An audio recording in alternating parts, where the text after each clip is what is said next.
Welcome to this audio program. This will throw light on the emerging trends in the world and how one can take advantage of the new trends. The speaker, Mr. Sajeev Nair, is a successful new generation entrepreneur, author, and an internationally acclaimed life coach.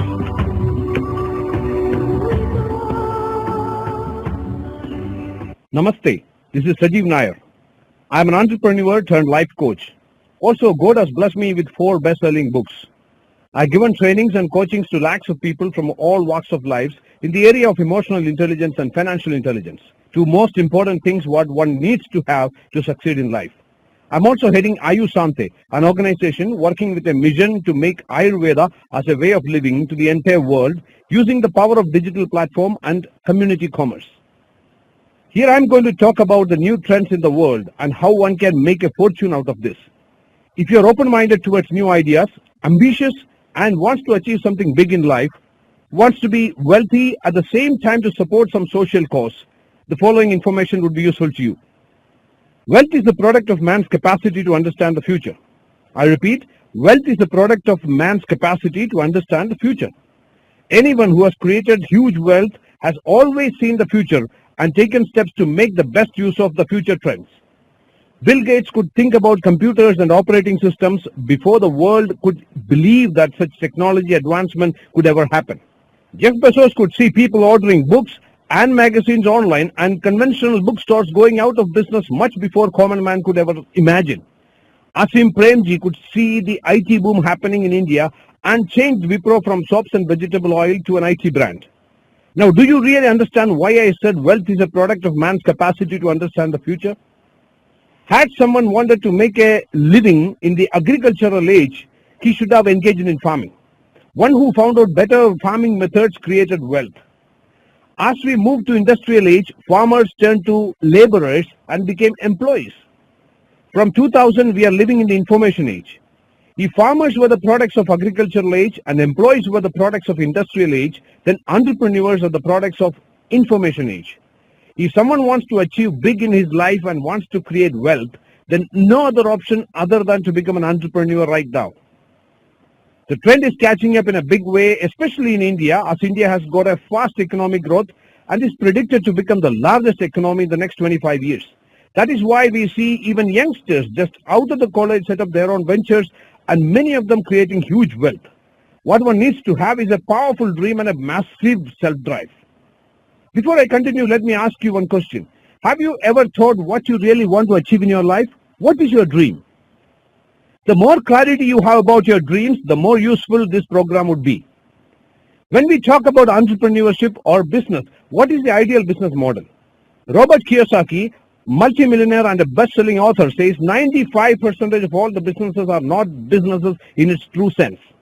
They are self-employments. If you keep yourself away from your business for 6 months, and when you come back, if the business is still growing bigger, then only you can say that what you have been doing is a business. Otherwise, it was just a self-employment. In fact, 95% of the businesses vanish if the promoter keeps away from the day-to-day activity, leave alone 6 months, just in 6 weeks. So that is called self-employment. You are an employee of your own business. Hence, the business should be scalable and leverageable. That is the most important factor. The business should be scalable and leverageable. Franchising is a good example. McDonald's started in 1949 in a small town, Illinois, and now you can see McDonald's everywhere. These are all franchisees. The founder, Ray Kroc's family, gets a small percentage of the sales happening in every McDonald's counter all around the world. This is called leveraging. I repeat this word, leveraging, because this is so critical. So is the case with NIIT or Starbucks or Baskin Robbins. In a scalable and leverageable business model, one can leverage his time and effort. How about working for 2 hours a day and generating profits for 20 hours or 200 hours or even 20,000 hours? That is the power of leveraging. As per Robert Kiyosaki, leveraging businesses gives you passive income or residual income, while normal businesses or profession only gives you an active income. Active income means the income is directly proportional to your personal performance. Means your income is purely based on your skills and talents, and hence there is no security. If something happens to you, the income stops. This is the case of all the self-employees, be it an architect or an advocate or an artist or even the small-scale business owners. Passive income is generated by leveraging your efforts and time through more people or more business outlets. In this case, the income is not just based on your personal efforts, and hence there is more security. A franchisor gets a small percentage as royalty from all the franchisees, which could total to an amount which must have been many folds than he himself would have run a single counter. If you are generating active income through a profession or business, in fact, you are trading your time for money. Just think about it. You are trading your time for money. While if you are in a leverageable, scalable business, you are leveraging your time and efforts. You don't need to run after money. Money will run after you. However, in a franchising model, only the franchisor makes wealth, as only he gets the benefits of leveraging. As a franchisee cannot leverage by appointing further franchisees, a franchisee seldom makes big money in a franchising business model. Another main challenge with franchisee model is that one needs to invest huge amounts of money as franchisee fee to start a franchisee. Here, I would like to talk about a different business model which is highly leverageable, but at the same time doesn't have the challenges associated with franchising. It is called community commerce. The whole process is creating a community which is moving with one purpose and a goal, and initiating some commercial activity within the community where the redistribution of wealth happens and the passive income gets generated. A community is a group of people having some common vision and mission. Ayush Sante is creating such a community, which is driven by the mission to take Ayurveda global through scientific validation and to make Ayurveda drive the global wellness revolution.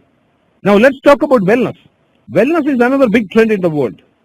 Wellness is a state of having physical, mental, emotional, social and spiritual well-being. From a commercial perspective, wellness has got a huge value. Paul St. Pilzer, economist, Nobel Prize nominee and advisor to previous American presidents and a best-selling author, says if millionaires were born out of automobile revolution and billionaires were born out of IT revolution, trillionaires will be born out of wellness revolution. In India, the potential of this industry is huge. As per the economic statistics, wellness industry in India is already 1 lakh crore rupees in 2013. As per the economic projections, wellness industry will contribute the maximum to the Indian economy as what IT industry is doing now. Let's analyze the economic aspect of this industry. If you study the economic statistics of any country, you will see that the two industries which contribute to the highest to the economy are the healthcare and food. In most of the countries, food industry contributes to the highest to the gross national product, and healthcare industry comes in the second position. Or in simple language, people spend the highest amount of their earning in food, followed by healthcare. Now the interesting question is, which are the businesses in the healthcare industry? Hospitals, pharmaceutical companies, doctors, nursing homes, X-ray and scan centers. What do they deal with? Sickness. Wellness is in fact a state of happiness. It's a physical and mental well-being. When one loses that physical and mental well-being, he gets sickness. As per Paul St. Pilzer, the present-day healthcare industry comprises of businesses which deal with sickness rather than health. Hence, healthcare is a misnomer and this industry should be renamed as sickness industry. Another irony is when you ask why and when the clients or the customers approach this industry, when they are sick. That means they approach this industry when they have no other options. Not because they love to get services or products of this industry. No one goes to a hospital or scan center willingly. None wants to spend money in this industry. Even then, this industry is number one or number two among all the industries in any of the countries. Hence, if there is any other industry where people willingly go to attain good health, and if that can give a good customer experience, that industry should be number one industry in any country. That is why wellness industry is already a multi-trillion-dollar industry in the world. The maximum number of trillionaires in the world for the next 20 years will be coming out of this industry. What are the businesses which will contribute to this industry? Any business which can provide physical, mental, spiritual well-being to the common man. This will include nutritional supplements, anti-aging products and services, wellness restaurants, organic farming, fitness centers, fitness equipments, yoga, meditation centers, alternative therapies, and many other things. The people behind Ayush Sante forecasted this trend few years back and had decided to make Ayurveda to play a major role in this global wellness revolution. Crores of rupees have been invested to do extensive research and scientific validations of various Ayurvedic formulations using globally accepted parameters and standards. Ayushante emerged as a result of the strong belief of a bunch of entrepreneurs, scientists and Ayurveda experts that India's 5,000-year-old wellness wisdom, Ayurveda, can take the driving seat in the global wellness revolution and must play a pivotal role in the wide awakening of the world to wellness.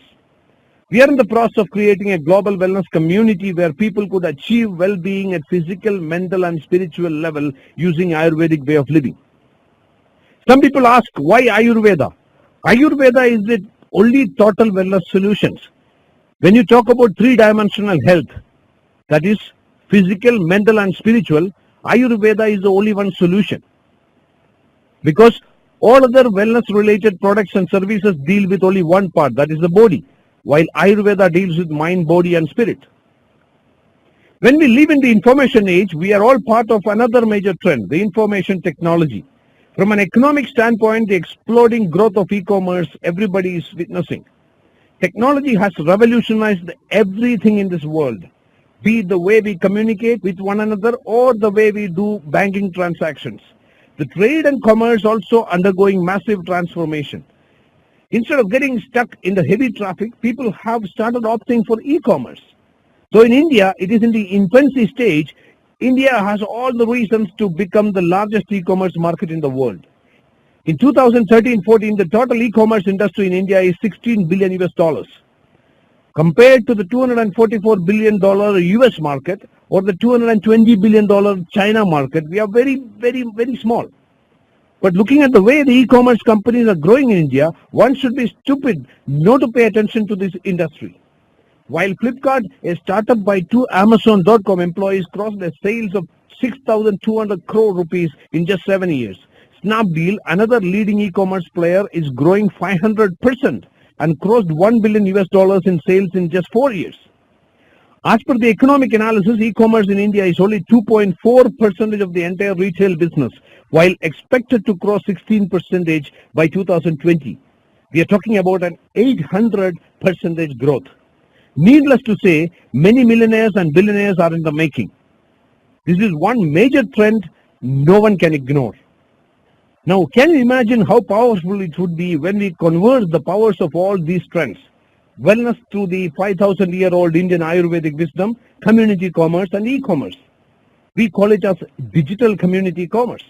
In short, digital community commerce is an absolute convergence of wellness industry with digital world backed up by a community which is driven by a purpose.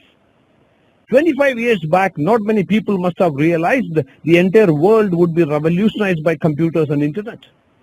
Those who could see that and took some action made a fortune from this revolution. 20 years back, none of us even must have thought that the telecommunication industry would get revolutionized by mobile phones. But those who could see that future made billions of dollars. Postal services were totally replaced by emails. Big bookstores like Borders have gone out of business because of Amazon.com. Record and music industry had surrendered in front of iCloud. While some people are going out of business, some others are making a fortune out of the same industry.